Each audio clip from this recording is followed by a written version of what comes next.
Hey everyone, hope you guys are doing well. This is the Jagannaths checking in for our November update. Sorry we haven't gotten this out in a timely manner. We've been kind of moving and grooving and working really hard, and we want to tell you as many stories as possible. While we can't tell every story in this time, we want to just give you a snapshot of what God's been up to in our lives and in our students' lives, and yeah, just celebrate what God's doing. He's on the move in so many different ways. This last week, we had our Friendsgiving, our first Friendsgiving as a church, which is our version of Thanksgiving for college students. And we had been planning this for quite a while. We usually have almost all of our events either on campus or at our house.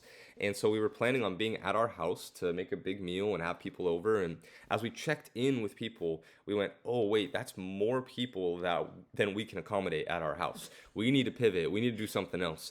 And so we started praying and asking God to move and to open up a space. And then we start asking people in town, some churches, some ministries, hey, do you have any open space on a Tuesday night for us to have a meal together?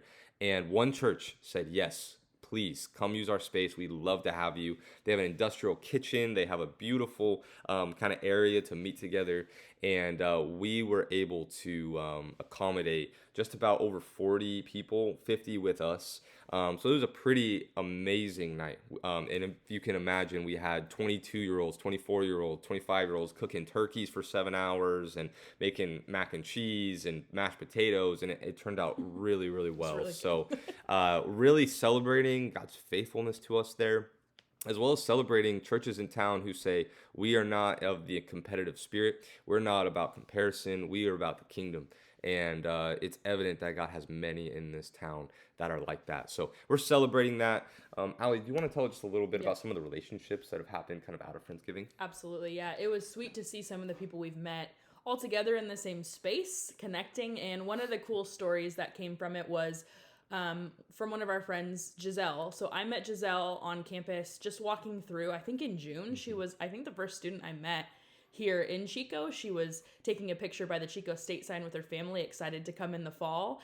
And she has been maybe one of the most connected people. She shows up to everything. She's really excited and enthusiastic. And after Friendsgiving, she comes up to me with tears in her eyes and says, I just want to thank you. And this is also a thank you from my mom, because a lot of my friends from high school are struggling in their freshman year of college to be connected. They're depressed, they're anxious. She mentioned some of her friends are having some suicidal ideation, but she says, because I've been connected and you guys have been inviting me and have just been a part of my life, I have not felt that way.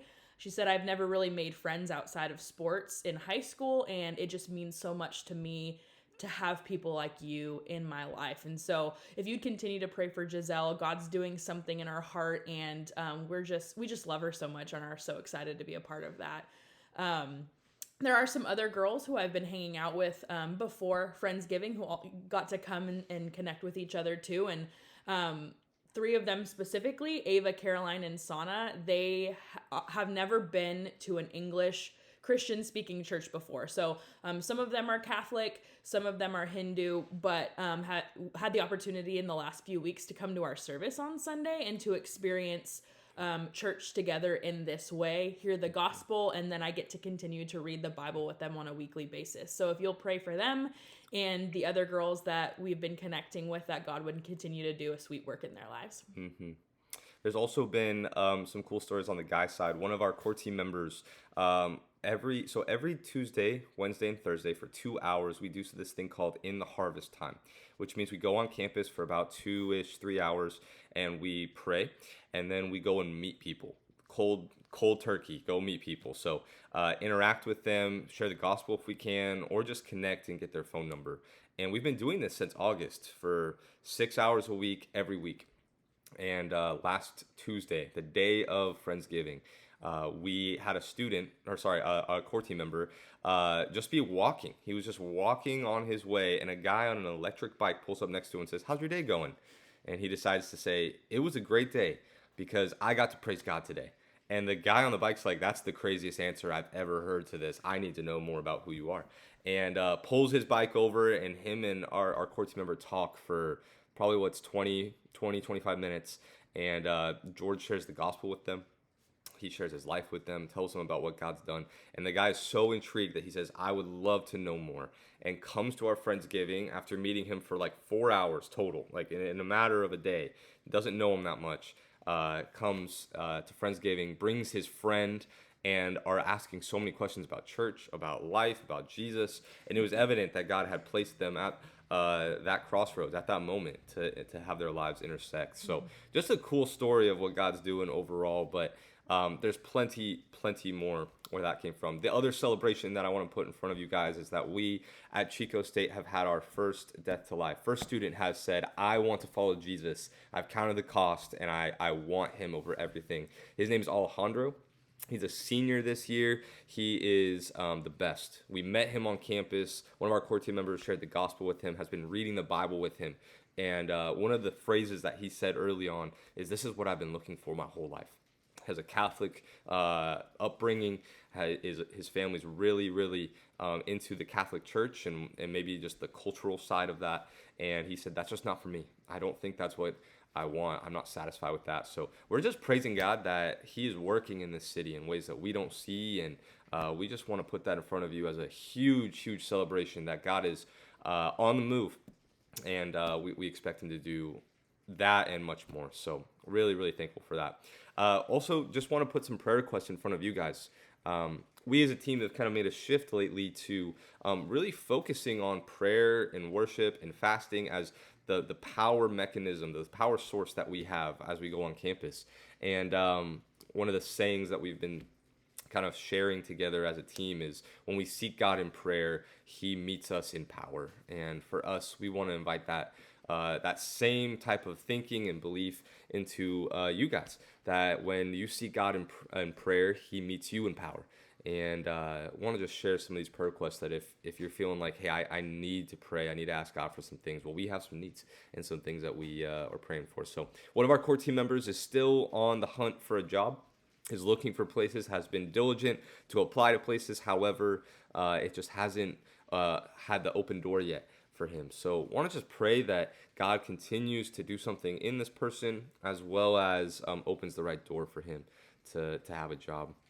Second prayer request is that we have roughly about 25-30 students who are in discipleship in some way, whether that's a weekly meetup or a Bible reading or DT time. So just pray for those students that they would come to know Christ. And for all the other ones, we have a goal of having 3 students in discipleship groups per person on our core team. Every core team member has 3 people in the discipleship group. So we just pray that God continues to meet that and exceed that, so that people can come to know him. Last prayer request for you guys is we are about to kind of enter into a bunch of breaks. So we have Thanksgiving break, a couple of weeks of school, and then we have a huge month-long break. Would you just pray that God works in the hearts of our students, in the hearts of our core team members during this time, that he stirs their hearts to want something more. We have so many students who've said, hey, we want to transfer after semester, or this isn't the place for me, or it didn't meet my expectations. And for us, that's an opportunity to wrap our arms around them and invite them into a Christian community. But at the same time, there's plenty who are just looking for a way out. So would you just pray that God stirs the hearts of the college students on Chico State, and then in our own team's lives, that they would be more motivated, more convicted, that Christ is worth suffering for, he's worth sacrificing for. And this life we get to live is the best life. So I want to just put a thank you out there to you guys. We aren't able to see Death to Life without people hearing the gospel. And we aren't able to share the gospel in this type of way without your support, without you backing us, without you saying, we want to join in the mission of God. And so I just want to say thank you. Alejandro's life is a testament of faithfulness of God, and also of people saying, we can't go, but we'll support people who go. And we can't do this without you. We don't want to do this without you. So we just want to say thank you from the bottom of our hearts for every single one of you. Your prayers matter. We love you guys. Look forward to connecting. We will be back in Washington for about a week or so. So give us a call. Set up a coffee time with us. We'd love to connect with you anytime we can. So with that being said, we love you guys. Thank you so much. And we look forward to talking with you guys soon. Thank you. Bye, guys.